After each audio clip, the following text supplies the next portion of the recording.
Fermerët po vijojnë me mbjelljen e perimeve. Olsi Shkëmbi është një i ri nga fshati Dvoran, i cili ka zgjedhur që të kultivojë një sër perimesh dhe thosë se është i kënaqur me këtë punë. Treg përshitje ka, ndërkohë që ai kultivon veç perimeve edhe dru frutor si qershi dhe rush. Po mbjellim perime si presh, lakra, piperka, domate.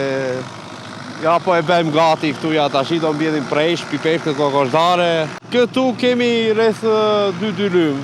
2000 metra katrore.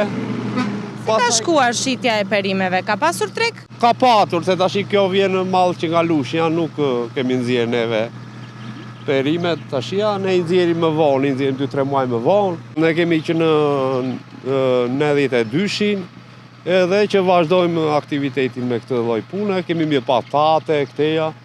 Do mbjellim preshin, do mbjellim piperkën. Kemi mbjell domate në ande më lartë, kemi pjesë lakra. Zakonisht vinë edhe mjetet që vinë marrin tregtarët, edhe në tregun e Korçës. Në fushën e Korçës kultivohen një sër perimesh si patatja, qepa, lakra, karota, speca, domatja e të tjerë. Kjo fal kushteve klimatike të favorshme. Në vitet e fundit, fermerët në Korçë po përdorin gjithnjë e më shumë teknologji të reja dhe sera moderne për të zgjeruar sezonin e kultivimit dhe për të përmirësuar cilësinë e prodhimeve të tyre. Kjo e bën rajonin një nga furnizuesit kryesor të perimeve në tregjet shqiptare.